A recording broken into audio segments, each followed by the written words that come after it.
അപ്പോൾ നിങ്ങൾ എങ്ങനെയാണ് ഒരു വണ്ടി അക്വയർ ചെയ്യുന്നത്? അതായത് ഫോർ എക്സാമ്പിൾ ഇപ്പോൾ നിങ്ങളൊരു വണ്ടി കച്ചവടം ചെയ്യാനായിട്ട് ഒരു കാറിൻ്റെ ഷോറൂം പോലെ തന്നെ നിങ്ങളുടെ സ്ഥാപനത്തിൽ നിങ്ങൾ പർച്ചേസ് ചെയ്തിട്ട് അത് അവിടെ കൊണ്ടുപോയി പാർക്ക് ചെയ്തിട്ടിരിക്കുകയല്ലേ? നിങ്ങൾ പർച്ചേസ് ചെയ്ത വണ്ടികൾ അത് ഓണർഷിപ്പ് മാറ്റിയിട്ടുണ്ടാവില്ലായിരിക്കും. നിങ്ങൾ പർച്ചേസ് ചെയ്ത് എഗ്രിമെന്റ് എഴുതിയിട്ടായിരിക്കും അതെടുത്ത് വയ്ക്കുന്നത്. അപ്പോൾ ഇതെങ്ങനെയാണ് നിങ്ങളൊരു വണ്ടി ഈ പറഞ്ഞ പോലെ ആളുകളുടെ കയ്യിൽ നിന്ന് വാങ്ങുന്നത്? അത് അവർക്ക് അപ്പ് ഫ്രണ്ട് പേയ്മെൻറ്റ് കൊടുത്താണോ വാങ്ങുന്നത്? അതിൻ്റെ എന്തൊക്കെ ഫോർമാലിറ്റീസ് നോക്കും? ആ വണ്ടിയുടെ ഹിസ്റ്ററി കാര്യങ്ങൾ, അതിൻ്റെ ഒതൻറ്റിസിറ്റി, അതിൻ്റെ അവരൊക്കെ ഒത്തിരി കാര്യങ്ങളുണ്ടല്ലോ ഒരു വണ്ടിയെ സംബന്ധിച്ച്. ആക്സിഡൻറ്റ് ഹിസ്റ്ററി നോക്കണം, വേറെ എന്തെങ്കിലും പ്രശ്നങ്ങളുണ്ടോ നോക്കണം, കാര്യമായിട്ട് എന്തെങ്കിലും കേടുപാടുകളുണ്ടോ നോക്കണം. നിങ്ങളെ വിശ്വസിച്ച് നിങ്ങളുടെ അടുത്ത് നിന്ന് രണ്ടാമത് എടുക്കാൻ വരുന്നൊരു വണ്ടിക്കാരൻ, ഒരു ഓണർക്ക് ഈ വണ്ടിയും കൊണ്ട് ഒരു ഉപദ്രവം ഉണ്ടാകാൻ പാടില്ല. അപ്പോൾ എന്തൊക്കെ കാര്യങ്ങളാണ് ഒരു വണ്ടി അക്വയർ ചെയ്യുമ്പോൾ നിങ്ങൾ നോക്കുന്നത്? വണ്ടി പ്രൊക്യൂർമെൻ്റ് ആണ് ഞങ്ങളുടെ ബിസിനസ്സിൽ ഏറ്റവും വലിയ പെയിൻഫുൾ ഏരിയ. അതിന് ഞങ്ങളിപ്പോൾ വളരെ വൃത്തിയുള്ളൊരു SOP ഉണ്ടാക്കിയിട്ടുണ്ട്. അത് പ്രകാരമാണ് 2020 വരെ, ഇപ്പോൾ 15 തുടങ്ങി ഏകദേശം 5 വർഷം റോയൽ ഡ്രൈവിൽ ഓരോ വണ്ടി ഞാൻ ഡയറക്റ്റാണ് പർച്ചേസ് ചെയ്തിട്ടുണ്ട്. ഞാനേ പോയി ഡയറക്റ്റ് കണ്ട് ഇവാലുവേറ്റ് ചെയ്തിട്ടായിരുന്നു വണ്ടികൾ എടുത്തത്. പിന്നെ ബിസിനസ് വലുതാവുന്നു, അപ്പോൾ നമ്മളതിന് ആ ഭാഗങ്ങളൊക്കെ ഭംഗിയായി ആദ്യം സെയിൽസാണ് ഡെലിഗേറ്റ് ചെയ്ത്, പിന്നെ പർച്ചേസ് ഡെലിഗേറ്റ് ചെയ്തു. അപ്പോൾ എൻ്റെ ഇത്രയും വർഷത്തെ തോട്ട് പ്രോസസ്സിനെ മുഴുവൻ നമ്മളൊരു പ്രോസസ്സാക്കി ആ പ്രോസസ്സ് പാലിച്ച്, അപ്പോൾ ഞങ്ങളെ സംബന്ധിച്ചുള്ള ഏറ്റവും ഇപ്പോൾ ഒരു വേറെ ഏത് ബിസിനസ്സിനും ഒരു ഭാഗത്ത് നമ്മൾ പർച്ചേസ് ചെയ്യുന്ന ഒരു കമ്പനിയിൽ നിന്നായിരിക്കും ഒരു കസ്റ്റമർക്ക് കൊടുക്കുകയായിരിക്കും, ഒരു മാനുഫാക്ചറിൽ നിന്ന് കസ്റ്റമർക്കാണ്, അല്ലെങ്കിൽ B2B B2C അല്ലെങ്കിൽ ഒക്കെ പറയാം, C2C ഒക്കെ പറയാം. നമ്മളത് C2B B2C ഇങ്ങനെ CBC ആണ് ഞങ്ങളുടെ ബിസിനസ് മോഡൽ. അപ്പോൾ ഈ വാങ്ങുന്ന ആളെയും പരിഗണിക്കണം, ഇല്ലെങ്കിൽ അതും രണ്ടുപേരും കൺസ്യൂമേഴ്സാണ്. അവർക്കും ഇമോഷൻ ഉണ്ട്. അവർ ചിലപ്പോൾ ഇതിൻ്റെ ഫസ്റ്റ് ഓണർ എന്ന് പറയുന്ന ഈ വാഹനം ആദ്യം വാങ്ങിയ ആൾ, നമ്മൾ പ്രീ ഓണിൽ 1 കോടിയുള്ള വാഹനം അദ്ദേഹം ചിലപ്പോൾ 1.5 കോടിക്ക് വാങ്ങിയ ആളായിരിക്കും. ഞങ്ങളുടെ അടുത്ത് വാങ്ങാൻ വരുന്ന കസ്റ്റമറേക്കാൾ ഡിഗ്നിറ്റി കൂടിയ ആളുകളായിരിക്കാം, അല്ലെങ്കിൽ പൊസിഷനിൽ വലിയ ആളുകളായിരിക്കും. അപ്പോൾ ഈ 2 പേരെയും ഒരേപോലെ കൊണ്ടുപോകുന്നൊരു സിസ്റ്റം ഉണ്ടാക്കുക എന്ന് പറഞ്ഞത് ആണ് ഞങ്ങളുടെ ഏറ്റവും വലിയൊരു വെല്ലുവിളി. അതാണ് ഞങ്ങളുടെ സക്സസ്സും. അവിടെ ഞങ്ങൾ വിജയിച്ചു. ഇന്നിപ്പോൾ ഞങ്ങൾക്ക് കുറേ കോമ്പറ്റീറ്റേഴ്സ് ഉണ്ടെങ്കിൽ കൂടി ഇവർക്കൊന്നും ഒരു ഷോറൂമിൻ്റെ അപ്പുറം അല്ലെങ്കിൽ 2 ഷോറൂമിൻ്റെ അപ്പുറം വികസിക്കാൻ പറ്റാത്തതും ഈ ഒരു പോയിന്റിലാണ്. കാരണം ഇത് അത്ര ഒരു ഈസി ഗെയിമല്ല. അതാണ് ഞങ്ങളുടെ യുണീക്ക്നെസ്. അപ്പോൾ ഈ ഒരു വണ്ടി എടുക്കുന്നതിന് മുമ്പ് അതിൻ്റെ ഓണറെ നോക്കണം. കാരണം പ്രത്യേകിച്ച് ലക്ഷറി കാറുകളിൽ അവർ പല ക്രയവിക്രയങ്ങളിലുള്ള ആളുകളായിരിക്കും. അദ്ദേഹത്തിന് ഇപ്പോൾ ഒരു ഗവൺമെൻറ് ഒരു വിഷയത്തിൽ ഞങ്ങളൊരു പ്രാവശ്യം മൂവാറ്റുപുഴ ഒരു വണ്ടി ഇൻസ്പെക്ട് ചെയ്തപ്പോൾ ആ ഓണർക്ക് കേസ് കിടക്കുന്നുണ്ട്. വണ്ടി കേസിലാണ്, വണ്ടിയിലല്ല, ഈ ഓണർക്ക് പേരിൽ ഒരു വലിയ കേസുണ്ട്. ആ വണ്ടി എടുത്തുകൊണ്ട് വന്നാൽ ഒബിയസ്ലി നമ്മൾ പെടും. കാരണം ഇത് നമ്മളൊരു നിയമപ്രശ്നം ഇപ്പോൾ പുറം രാജ്യങ്ങളിലാണെങ്കിൽ 5 മിനിറ്റ് കൊണ്ട് എല്ലാം അറ്റാച്ച് ആവും. ഇത് ഈ വണ്ടി എടുത്തു കഴിഞ്ഞ് പേര് മാറിയാൽ പിന്നെ പ്രശ്നമില്ല, അങ്ങനെ പേര് മാറിക്കഴിഞ്ഞാൽ പ്രശ്നമില്ല. പക്ഷേ ഈ പേര് മാറുന്ന ഇൻ ബിറ്റ്വീൻ, നമ്മൾ പർച്ചേസ് ചെയ്ത് അടുത്ത കസ്റ്റമർ വരുന്ന ഇൻ ബിറ്റ്വീൻ എന്തെങ്കിലും ഇഷ്യൂ വന്നാൽ, ഈ വണ്ടിക്ക് അറ്റാച്ച്മെൻറ്റ് എന്നാൽ പിന്നെ ഈ വണ്ടി നെയിം ട്രാൻസ്ഫർ നടക്കില്ല, പിന്നെ ആ കേസ് തീർന്നേ നടക്കുള്ളൂ. അപ്പോൾ ഞങ്ങളെ തലയിലിരിക്കും. ഒബിയസ്ലി ഞങ്ങൾ പണി കിട്ടിയിട്ടുണ്ടോ? ഇഷ്ടംപോലെ.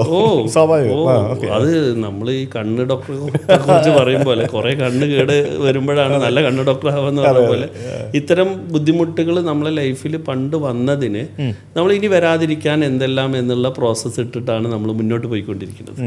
അപ്പോൾ അതുകൊണ്ട് തന്നെ ഈ പർച്ചേസാണ് ഞങ്ങളുടെ ഏറ്റവും പെയിൻഫുൾ പ്രോസസ്സ്, സെയിലല്ല. കാരണം ഒരു ക്വാളിറ്റി ഉള്ള വാഹനം നല്ല പ്രൈസിന് അവൈലബിൾ ആണെങ്കിൽ കസ്റ്റമർ അത് വാങ്ങിച്ചു പോയിക്കോളും. പക്ഷേ പർച്ചേസ് എന്നുള്ളതാണ് ഞങ്ങളുടെ കഠിനമായ പ്രോസസ്സ്. അപ്പോൾ ഞങ്ങൾ ഓരോ വാഹനം അത്രയും ഒരു എഫേർട്ടിലാണ് ഞങ്ങളെ ഷോറൂമിൽ എത്തിപ്പെടുന്നത്. അപ്പോൾ ഈ പേയ്മെന്റ് ഒക്കെ അപ്ഫ്രണ്ട് തന്നെ പേയ്മെന്റ് കൊടുത്തിട്ടാണ് നിങ്ങൾ പർച്ചേസ് ചെയ്ത് കഴിഞ്ഞ് നിങ്ങൾ അത് കൊണ്ടുവരും വണ്ടി. അപ്പോൾ ഈ വണ്ടിക്ക് എന്തെങ്കിലും വർക്ക് ഉണ്ടെന്നുണ്ടെങ്കിൽ നിങ്ങൾ ചെയ്യുമോ? ഞങ്ങൾക്ക് നല്ല ക്വാളിറ്റിയുള്ള ഇവാലുവേറ്റേഴ്സ് ഉണ്ട്. ഇപ്പോൾ 15-20 വർഷം എക്സ്പീരിയൻസ് ഉള്ള മെക്കാനിക്കൽ ബാക്ക്ഗ്രൗണ്ടുള്ള ITI ഒക്കെ ബാക്ക്ഗ്രൗണ്ടുള്ള ആളുകളാണ് ഈ വണ്ടി ഇവാലുവേറ്റ് ചെയ്യുന്നത്. അവരത് ഞങ്ങൾക്കൊരു ചെക്ക് ലിസ്റ്റ് ഉണ്ട്, ഒരു 450+ ഉണ്ട്. ആക്ച്വലി ഞങ്ങളൊരു 150 കസ്റ്റമറോട് കമ്മ്യൂണിക്കേറ്റ് ചെയ്ത് അത്രയും ഡീപ്പായിട്ടുള്ളൊരു ചെക്ക് ലിസ്റ്റ് വെച്ച് അത് ചെക്ക് ചെയ്ത് ഞങ്ങൾക്ക് ഓരോ ഇത്ര കിലോമീറ്റർ കഴിഞ്ഞാൽ അതിൻ്റെ ഫർദർ ചെക്ക് ചെയ്യണം. ഇപ്പോൾ 75,000 കിലോമീറ്ററിന് മുകളിലാണ് അതിൻ്റെ പ്രോസസ്സ് വേറെയാണ്. ഓണർഷിപ്പ് 2 ആണെങ്കിൽ അതിൻ്റെ പ്രോസസ്സ് വേറെയാണ്. ഓണർഷിപ്പ് 3 ആണെങ്കിൽ വേറെ പ്രോസസ്സാണ്. കാരണം ഒരാൾ കൈമാറിയതാണെങ്കിൽ ആ വ്യക്തിയെ പഠിച്ചാൽ മതി. 3 ആൾ കൈമാറിയ വാഹനമാകുമ്പോൾ മൊത്തം ബിഹേവിയർ പഠിക്കണം, അവർ കമ്പനിയിൽ എത്രത്തോളം വൃത്തിയിൽ സർവീസ് ചെയ്തു.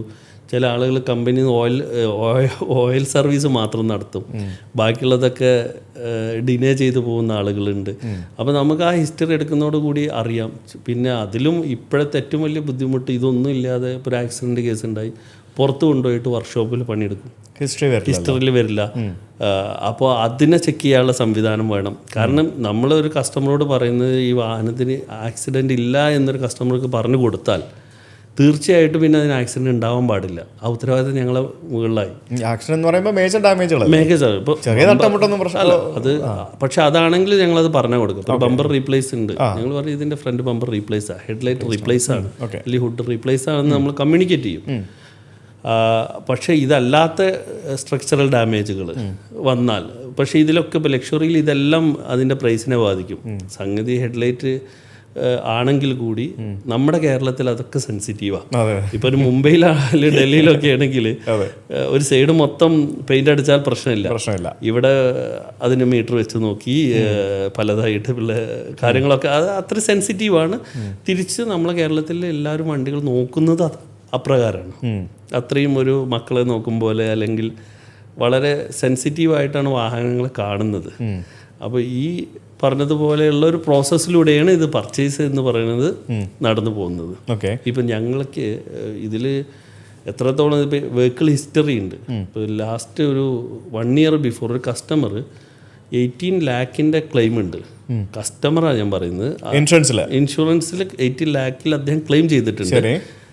ഈ ക്ലെയിം ചെയ്ത ഇതിൻ്റെ വെഹിക്കിൾ ഹിസ്റ്ററി അദ്ദേഹം പറഞ്ഞു എൻ്റെ കയ്യിൽ തന്നെ ഹിസ്റ്ററി ഉണ്ട് എന്ന് പറഞ്ഞു. അദ്ദേഹം ഹിസ്റ്ററി ഞങ്ങൾക്ക് തന്നു. അപ്പോൾ ഈ PDF കട്ട് ചെയ്താണ് തന്നത്. ഈ ക്ലെയിമുള്ള പേജ് കട്ട് ചെയ്ത് ഞങ്ങൾക്ക് തന്നു.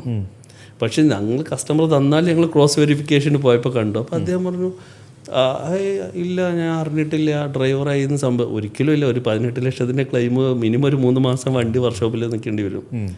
അപ്പോൾ ഇത്തരത്തിൽ ഞങ്ങളെ പറ്റിക്കാൻ കസ്റ്റമേഴ്സ് ശ്രമിക്കുന്നുണ്ട്. പിന്നെ ഒരു ആദ്യമായിട്ടൊരു വണ്ടി എടുക്കാൻ പോകുന്ന ഒരാൾ എന്തെല്ലാം പ്രശ്നത്തിൽ പെടും എന്നുള്ള ആലോചിച്ചാൽ മതി. അത് അത്രയും, അതായത് അതിൻ്റെ ഉത്തരവാദിത്തം വളരെ കൂടുതലാണ്, പർച്ചേസിലുള്ള ഉത്തരവാദിത്തം. ഓക്കെ. അപ്പോൾ നിങ്ങൾ വണ്ടികൾ വാങ്ങുന്നു, വണ്ടികൾ വാങ്ങിയതിന് ശേഷം ഇത് സെല് ചെയ്യണമല്ലോ, അതിന് വേണ്ടിയാണല്ലോ വാങ്ങുന്നത്. പക്ഷേ ഈ വണ്ടി വാങ്ങിച്ചിട്ട് സെല് ചെയ്യുന്നതിന് മുമ്പായിട്ട് ഇടയ്ക്ക് നിങ്ങൾ ഉപയോഗിക്കുമോ? പണ്ടൊക്കെ അങ്ങനെ ഉപയോഗിക്കുമായിരുന്നു. നമ്മൾ വാങ്ങിച്ച് നമ്മൾ കുറച്ചാൾ ഉപയോഗിച്ച് അങ്ങനെ ചെയ്യുന്ന കുറേ വണ്ടി കച്ചവടക്കാരുണ്ടല്ലോ. ഉണ്ട്. അത് മാത്രമല്ല, ഇപ്പോൾ കേന്ദ്ര സർക്കാരിൻ്റെ പുതിയ നിയമം വന്നു 29C എന്ന് പറഞ്ഞ്.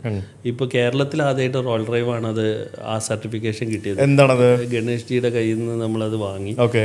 അത് ഇപ്പോൾ സുജിത്തിൻ്റെ അടുത്തൊരു വാഹനം കൊടുക്കാനുണ്ടെങ്കിൽ റോയൽ ഡ്രൈവ് വാങ്ങുന്നതോടുകൂടി 29C എന്ന ഫോം സൈൻ ചെയ്ത് തരുന്നതോടുകൂടി അതിൻ്റെ ഓണർ നമ്മളായിട്ട് മാറും. RC ബുക്കിൽ പേര് മാറില്ല, പക്ഷെ അതിൻ്റെ ലീഗൽ ഓണർ നമ്മളായിട്ട് മാറും. അപ്പം ഞാൻ നിങ്ങൾക്ക് ആ ഒരു ഫോം സൈൻ ചെയ്ത് കഴിഞ്ഞാൽ പിന്നെ ആ വണ്ടിയുമായിട്ട് എന്ത് സംഭവം ഉണ്ടായാലും നിങ്ങളാണ് ഉത്തരവാദി. അതെ, അതിപ്പോൾ പുതിയ ഏറ്റവും ലേറ്റസ്റ്റ് ആയിട്ട് വന്ന നിയമമാണ്. അപ്പോൾ അത് കസ്റ്റമേഴ്സിനെ സംബന്ധിച്ച് ഭയങ്കര ഗുണമാണ്. കാരണം പണ്ട് പേപ്പറിൽ എപ്പോഴും കണ്ടിരുന്നതാണ് നമ്മൾ വണ്ടി വിറ്റു 2 വർഷം കഴിഞ്ഞിട്ട് ആക്സിഡൻ്റ് ആയി. ഇപ്പോൾ ആക്സിഡൻ്റ് അപ്പുറമാണ് ഇന്നത്തെ കാലത്ത് ഈ നാർക്കോട്ടിക്കുള്ള പ്രോബ്ലംസും പല ഇഷ്യൂസ് ഉണ്ട്. അപ്പോൾ ഇത്തരം ഓതറൈസ്ഡ് സെൻറ്ററിന് കൊടുക്കുമ്പോൾ അതോടുകൂടി ആ സെക്കൻഡ് തൊട്ട് അതിൻ്റെ ലീഗൽ ഓണർഷിപ്പ് ആ സ്ഥാപനത്തിന്. അതിൽ സ്ഥാപനത്തിലുള്ള നിയമം എന്താ വെച്ചാൽ ഈ വാഹനം ഉപയോഗിക്കാൻ പാടില്ല എന്നാണ്. ഇത് ഒരു ക്ലൗഡ് ഉണ്ട്, RTOയുടെ ഒരു ക്ലൗഡ് ഉണ്ട്. ആ ക്ലൗഡിൽ ഈ വെഹിക്കിൾ നമ്മൾ അപ്ഡേറ്റ് ചെയ്യണം. ശരി. ഈ വെഹിക്കിൾ എവിടെയെന്നുള്ളത് നമ്മൾ അപ്ഡേറ്റ് ചെയ്യണം. അവർ ഇൻസ്പെക്ഷന് വരുമ്പോൾ ആ വെഹിക്കിൾ അവിടെ കാണണം. നമുക്ക് 2 പർപ്പസിനാണ് ഈ വാഹനം പുറത്തെടുക്കാൻ പറ്റുള്ളൂ. ഒന്നൊരു കസ്റ്റമർക്ക് ടെസ്റ്റ് ഡ്രൈവ്, 2 മെക്കാനിക്കൽ വർക്ക്. പക്ഷേ ഇത് രണ്ടിനും പുറത്തെടുക്കുന്ന സമയത്ത് ഈ ക്ലൗഡിൽ അപ്ഡേറ്റ് ചെയ്യണം. അതായത് നമ്മൾ ഷോറൂമിൽ നിന്ന് പുതിയൊരു വണ്ടി ടെസ്റ്റ് ഡ്രൈവിന് കൊണ്ടുപോകുന്ന പോലെ സെയിം പ്രോസസ്. അതെ, അത് സർക്കാരിനെയും കൂടി അറിയിക്കണം. ഒരു കാരണവശാലും എൻ്റെയോ അല്ലെങ്കിൽ വേറൊരാളുടെ പേഴ്സണൽ യൂസിന് ഈ വാഹനം ഉപയോഗിക്കാൻ പാടില്ല. അത് അങ്ങനെയുള്ള ഒരു സ്ട്രിക്റ്റ് ആയിട്ടുള്ള നിയമത്തോട് കൂടിയിട്ട് ഇപ്പോൾ ഒരു 6 മാസമായിട്ടുള്ളൂ ഈ സംവിധാനങ്ങൾ നിലവിൽ വന്നിട്ട്. എല്ലാവരും എടുക്കൽ നിർബന്ധമാണ്. എല്ലാ പ്രിയോണ്ട് നടക്കുന്ന ആളുകൾ എടുക്കുന്നുണ്ട്. പക്ഷേ ഞങ്ങൾക്കിത് എടുക്കാൻ പറ്റിയത് ഞങ്ങളുടെ പല കോമ്പറ്റീറ്റേഴ്സിനും GST രജിസ്ട്രേഷൻ പോലും ഇല്ല. ഇതിന് മിനിമം ഇത്ര നമുക്ക് സ്വന്തമായിട്ട് ഷോറൂം വേണം, ഇത് പാർക്ക് ചെയ്യാൻ സ്ഥലം വേണം. ഈവൻ ആ നിയമത്തിൽ കസ്റ്റമർക്ക് ഇരിക്കാനുള്ള സ്പേസ് വരെ വേണം. അങ്ങനത്തെ ഒരാൾക്കാണ് ഈ ഓതറൈസേഷൻ കൊടുക്കൂ എന്നാണ് സർക്കാരിൻ്റെ നിബന്ധനകൾ. അപ്പോൾ അത് ഈ മേഖലയ്ക്ക് വലിയൊരു മുതൽക്കൂട്ടായിട്ട് വരുന്നുണ്ട്. അപ്പോൾ ഒരിക്കലും ഇനി ഈ വണ്ടി എടുത്ത് വേറെ ആൾ ഉപയോഗിക്കാൻ പരിപാടി ഇല്ല ഇനി.